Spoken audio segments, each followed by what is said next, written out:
Assalamualaikum warahmatullahi wabarakatuh. Jumpa lagi dengan para pejuang UTBK SBMPTN tahun 2022. Saya coba mengupas info-info terkait dengan soal yang bisa dijadikan rujukan ini untuk gelombang 2 hari kedua dan 3. Mudah-mudahan ini membantu dan memberikan gambaran kira-kira bentuk soal, model soal, dan juga konsep-konsep khususnya di mapel biologi yang bisa membantu di hari-hari berikutnya. Saya akan mulai dari yang pertama, ini terkait dengan salah satu topik yang berhubungan dengan bioteknologi ya. Manfaat teknik kultur jaringan tumbuhan adalah, ini ada beberapa manfaat, tapi karena ini ada spesifik ke kultur jaringan, saya coba berikan ilustrasi. Nah, ini adalah ilustrasi kultur jaringan. Yang pertama, konsep kultur jaringan itu induknya tunggal. Jadi bukan hasil persilangan dua induk yang berbeda jantan betina, tapi hanya induk tunggal. Ini saya contohkan ini di ilustrasi ini, misalnya ada wortel gitu ya, dipotong melintang, nah yang diambil itu jaringan phloem. Jaringan phloem ini kemudian diinokulasikan atau ditumbuhkan di dalam sebuah wadah yang mana ada nutrisi tambahan. Di sini disebutkan air kelapa, tetapi sebenarnya bukan air kelapanya, tapi kandungan yang ada di dalam air kelapanya, yaitu ada enzim dan juga ada hormon pertumbuhan. Dari situ maka akan menginduksi sel-sel fulm itu bisa menghasilkan kaus ya, atau batang utama atau batang awal. Jadi dan juga bisa menghasilkan akar. Jadi sekitar 4 sampai 8 minggu akar akan tumbuh saat usia 4 sampai 8 minggu. Kemudian dipindah ke medan pertumbuhan, jadilah yang semula satu wortel itu karena sel fulmnya dihasil itu banyak sekali, maka bisa menghasilkan individu yang lebih banyak dengan bentuk yang seragam karena tidak ada persilangan gen sama sekali, tidak ada pertukaran gen sama sekali, hanya menggunakan sel dewasa dari satu indukan. Maka manfaat yang paling jelas di sini adalah yang pertama, memperoleh tanaman yang homogen. Kenapa homogen? Karena induknya hanya satu ya, persis seperti induknya, tidak ada pertukaran gen sehingga tidak menghasilkan tanaman yang heterogen. Yang kedua ini memperbaiki kualitas genetik karena tidak ada pertukaran genetik sehingga tidak ada perubahan, jadi kualitasnya sama saja dengan induknya. Nah, ini yang nomor dua ini adalah mendapatkan nilai ekonomi tinggi. Kenapa nilai ekonomi tinggi? Karena dari satu indukan itu bisa menghasilkan banyak sekali anakan dan itu sangat ekonomis sekali. Apalagi nanti uh, hasilnya seragam. Jadi yang paling benar adalah satu dan tiga. Sedangkan nomor empat ini kualitas fenotip juga tidak terjadi karena persis dengan induknya. Kalau induknya itu batang tinggi atau buah besar, maka dia nanti akan mencontoh persis induknya. Tidak ada perbaikan kualitas fenotip. Mudah-mudahan bisa ditangkap dengan mudah. Yang kedua, pernyataan berikut yang tidak benar terkait dengan stem cell atau sel punca adalah, nah ini beberapa pernyataan kalau kita nggak tahu konsepnya maka bisa terkecoh. Saya berikan ilustrasi, ini adalah proses bagaimana stem cell dihasilkan. Yang pertama ini in vitro fertilized. Jadi ada sel telur yang difertilisasi tapi tidak di dalam tubuh induknya tapi di luar tubuh. Hasilnya adalah nanti ada zigot, kemudian morula, blastula, ini adalah fase blastula. Nah, fase blastula ini nanti diambil inner stem cell mass. Jadi massa stem cell ini akan diambil, kemudian dikulturkan undifferentiated stem cell. Jadi ini yang belum terdiferensiasi ini dikulturkan, nanti dia bisa membelah banyak. Setelah itu baru didiferensiasikan atau diarahkan membentuk jaringan-jaringan atau organ-organ khusus. Nah, contohnya di sini bisa sel darah, bisa sel saraf, bisa sel otot dan sebagainya.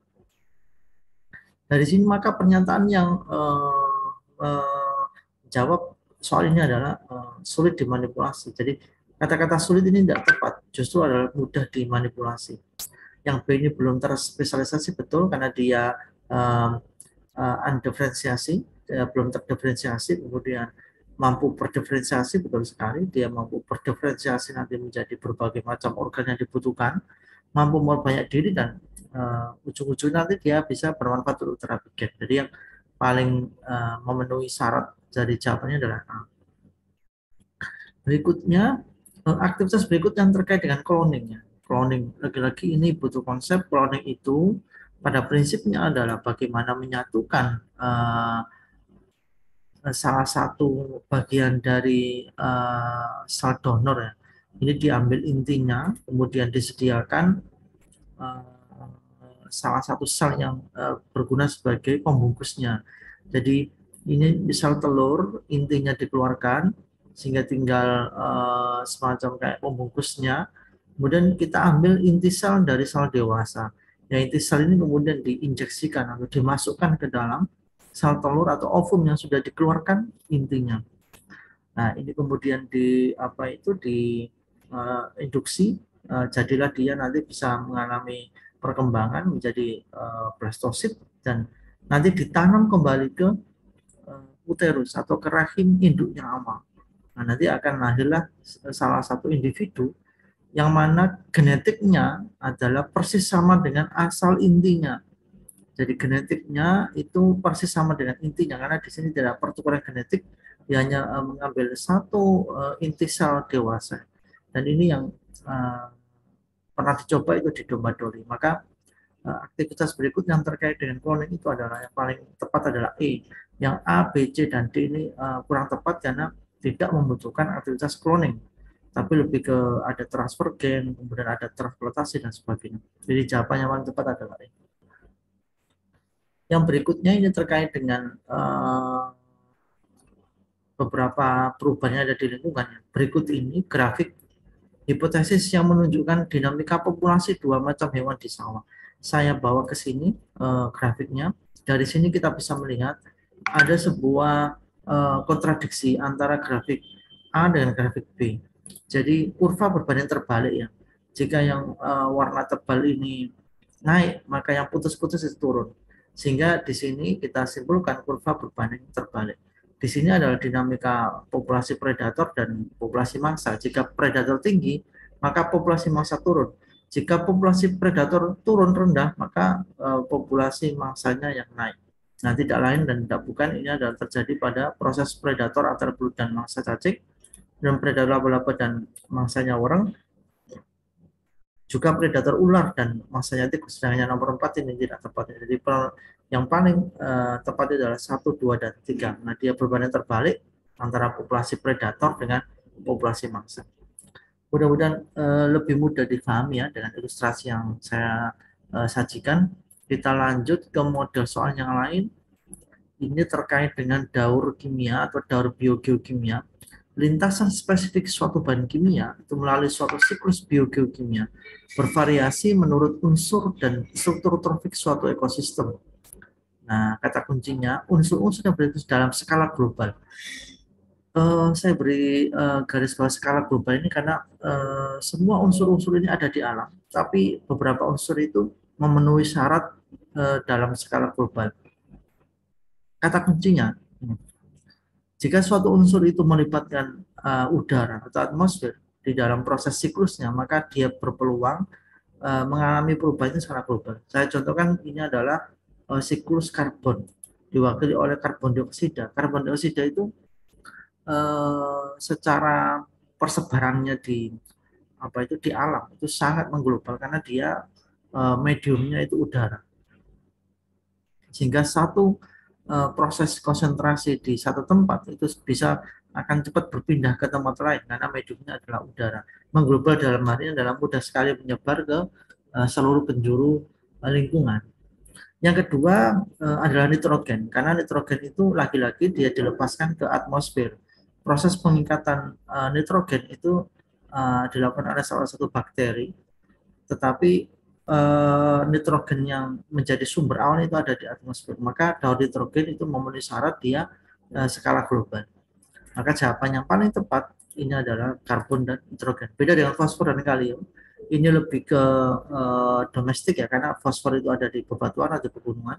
Kemudian kalium itu juga ada di wilayah yang kadar tanahnya tinggi. Jadi unsur-unsur yang menyebabkan dia menyebar secara cepat itu kurang mendukung. Beda dengan karbon dan nitrogen. Jadi jawabannya 2 dan 4.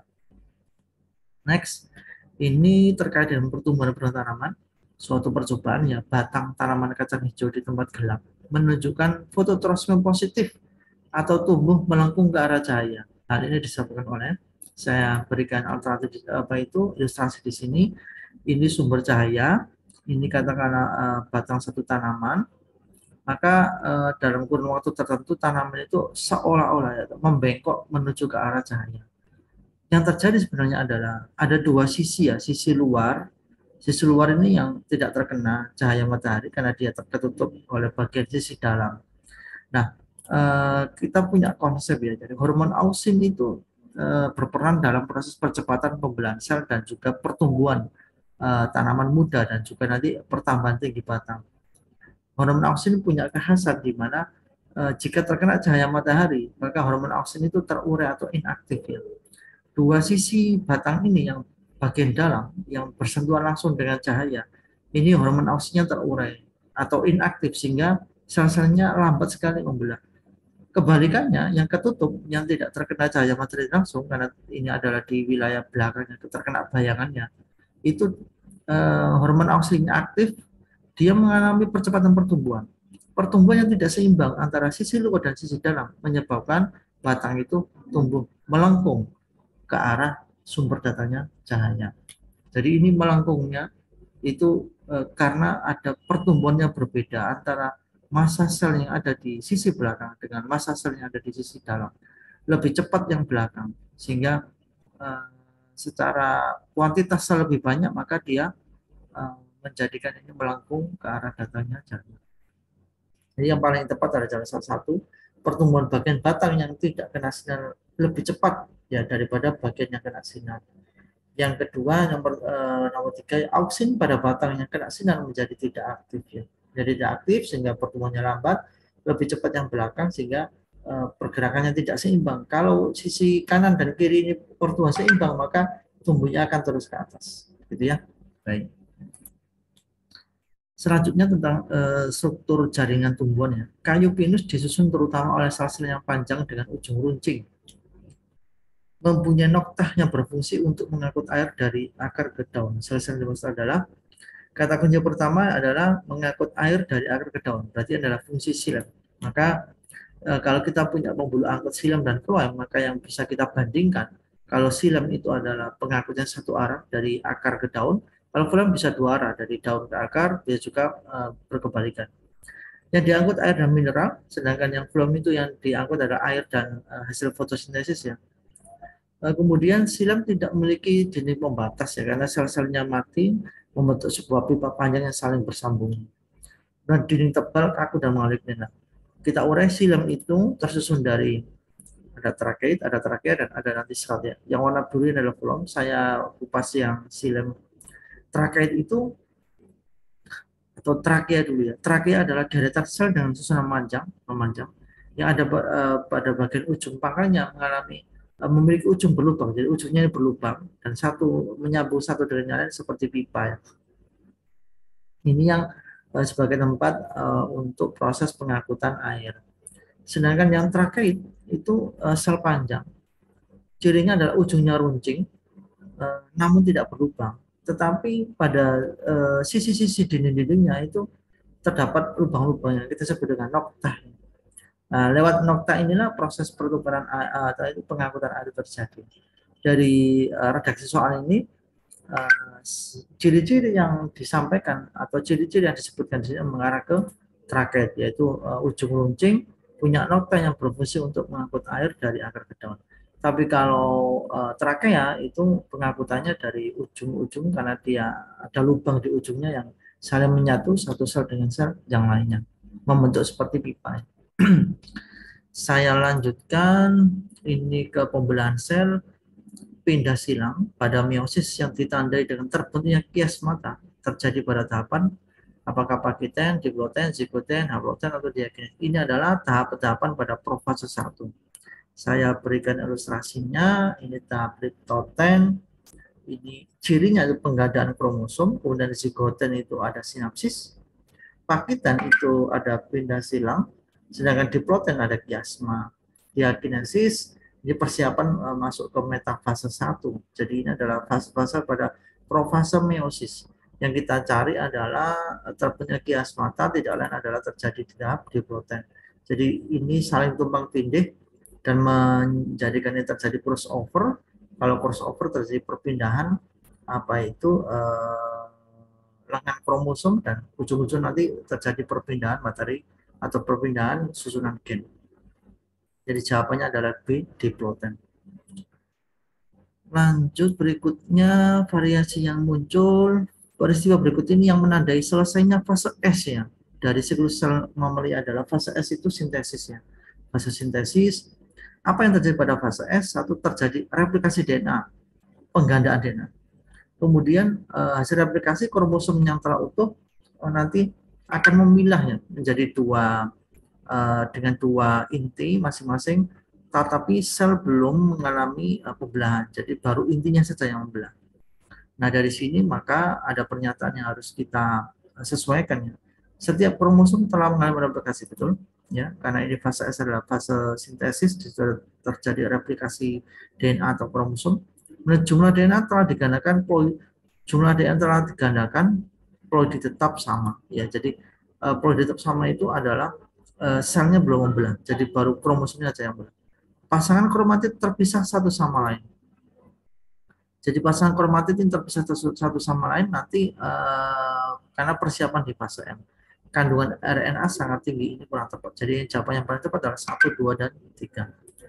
Baik, mudah-mudahan ini membantu teman-teman untuk menghadapi tes-tes di hari berikutnya dan uh, semoga dimudahkan. Sampai ketemu di video berikutnya. Wassalamualaikum warahmatullahi wabarakatuh.